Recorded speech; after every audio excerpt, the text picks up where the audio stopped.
say, man, but this is Ty Talks. I'm your host, Jaren Daves, and I'm be breaking down some topics in the world of sports, debates, hot takes, and all the moments that keep the game talking. Remember, like, share, subscribe to Ty Talks Podcast 1. All right, guys, look, I had to do an emergency podcast because, look, we thought trade deadline wasn't going to be nothing, but right now it is popping off, and it's a lot of things that's going down. First, I want to talk about this Jaren Jackson trade. And the Memphis Grizzlies and the Utah and all that's the teams that was involved. But look, the Memphis Grizzlies are trading star forward Jaren Jackson, former Defensive Player of the Year, former All-Star, John Conchor, Jock Landale, and Vince Williams Jr. Vince, we didn't say it a couple weeks ago about running your mouth to Ja. You see, now you got traded to Utah for Walton Clayton Jr., Kyle Anderson, Taylor Hendricks, somebody that I expect to go to Memphis and show out. I think Taylor Hendricks would be a great addition. Georges Niang, and 3 future first-round picks. So, overall, man, this is what I get overall from this Memphis Grizzlies trade. First, they have so many draft picks. They have 13 first-round draft picks for the next 7 drafts. So this is just, it's telling me that getting rid of Jaren Jackson first, they're going to try to trade Ja Morant for no capital. I think they're going to probably do a player swap. If anything, this is what I see coming soon, just because all these draft picks they got. But I think Memphis is in a good position right now, bro. Get off Ja, and just go in the right direction. Nobody thought Jaren Jackson was getting traded first. Nobody. I did not think so. I don't think nobody thought Jaren Jackson was going first. But obviously, they are hitting the rebuild button. That's Bane. They got draft picks from Bane, and they got a bunch of draft picks from Utah now. So look, overall, well done on Memphis Grizzlies, and well done to the Utah Jazz too. Because think about it, pairing Jaren Jackson and Wesley and Kessler in the backcourt is going to be a defensive prowess. It's going to be a problem, to be honest. Another thing is Utah going to trade Laura Marketing or what? I don't know. We'll see, though. But I thought that was a great trade from both sides. And we'll see. We can continue. Next trade, because it was multiple trades that happened today. Vucevic has been traded to the Boston Celtics and a second-round pick for Anthony Simons. Also, Chicago, Minnesota, and Detroit had a 3-team trade today. They are agreeing to trade Jaden Ivey and Mike Conley to the Chicago Bulls. So look, and Dario Saric go to the Pistons. So Kevin Huerter and Dario Saric going to a pickup. The Pistons are a good pickup to me. I think Kevin Huerter, they need more shooting on the Pistons, so I thought that was a great pickup for them. Also, this gives the lottery pick that we know, Jaden Ivey. Jaden Ivey had a broken leg last year. He really never fit in with the Detroit Pistons. We've seen what Cade Cunningham has become now. So it's obvious that they're not going to use this guy anymore. So might as well. Let's trade him to the Bulls. Let's get him. Problem is for the Bulls got nothing but point guards. They got Mike Conley. They got Josh Giddey. They got Jaden Ivey.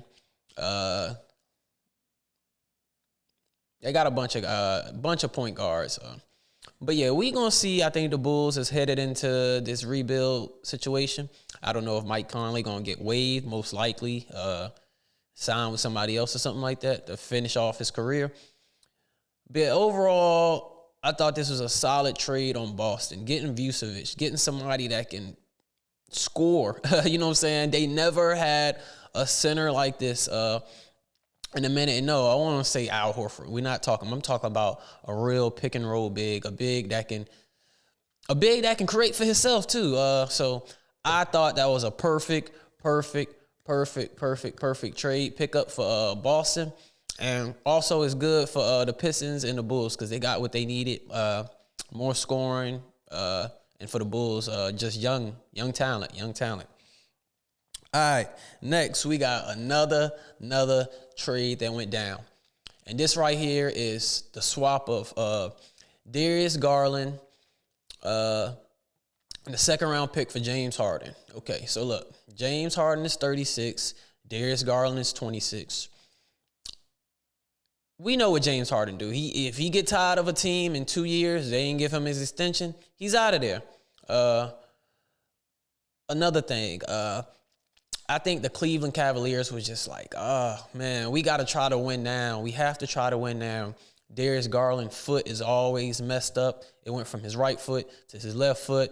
He had turf toe last year. So, I don't know, bro. I just feel like it's good for both ends. Darius Garland can go to the Clippers now and be that two-time All-Star and build his career a little more, resume or whatever you want to call it. He can go have the ball in his hand more and just be what he wanted to be. You can tell before Donovan Mitchell got there, he had so much freedom in Cleveland, doing whatever he wanted to do, and we thought Darius Garland was on a trajectory that honestly would be one of the best point guards in the league. But as you can see, the NBA is going away from this small guards dominating and doing. So we in the last era of the small guard. But honestly, I feel like Darius Garland can still be that in the Clippers. This is the only thing. This is the only bad situation about this whole thing. Number one, Cleveland Cavaliers have at least 2 years window to get this done with Donovan Mitchell, Evan Mobley, and James Harden. And we don't know if they're going to keep Jared Allen. I heard he was on the trading block. But the Cleveland Cavaliers don't have a long window. I say 2 years max, probably a year and a half. Got to remember, James Harden is 36. He's not going to be the same player at 38, 39. We don't know that. So for them to go all out and make these trades, and look, this is a desperate trade. The Cleveland Cavaliers want to get to the finals. They're tired of losing in the second round. They're tired of it. And with this team, they had 4 All-Stars. And with the team now, I think they got a better chance of going farther in the playoffs because we know Darius Garland won't going to be on the court a lot and stay healthy. So they want to go with a veteran presence. So I thought it was a smart move to go ahead and make that move now because you do not want to waste Donovan Mitchell. And you know once Donovan Mitchell get unhappy, it's over. The whole team is finished. But on the Clippers side, this is where it's bad. Over the last, 17-4, the Clippers went 17-4 with James Harden and Kawhi Leonard trying to get to, I guess, what they expected themselves, a play-in team. James Harden didn't want to kill his playoff streak. He has never missed a playoff. So if the Clippers didn't make the playoffs this year, James Harden playoff streak would have ended. And I'm pretty sure he wanted to keep that. But this right here is the number one thing for me. The Clippers are about to be trash again. Because Darius Garland don't expect him to play that much until his foot or whatever get healed. If the Clippers is trash, remember who gets that lottery pick. Just remember that. And I know Sam Presti is smiling right now like, oh, thank God this is happening. But yes, if the Clippers is trash, the Oklahoma City Thunder gets their pick. You heard me. If the Clippers is trash, Oklahoma City Thunder will get their pick. Bye, guys. That's all I got for y'all. I just had to do this emergency podcast. I had to because I'm tired of just talking about it the next day. So I want to talk about it when everybody else talking about it. Bye, guys. Like, share, subscribe to Ty Talks Podcast 1. More content, more content, more content. Peace out.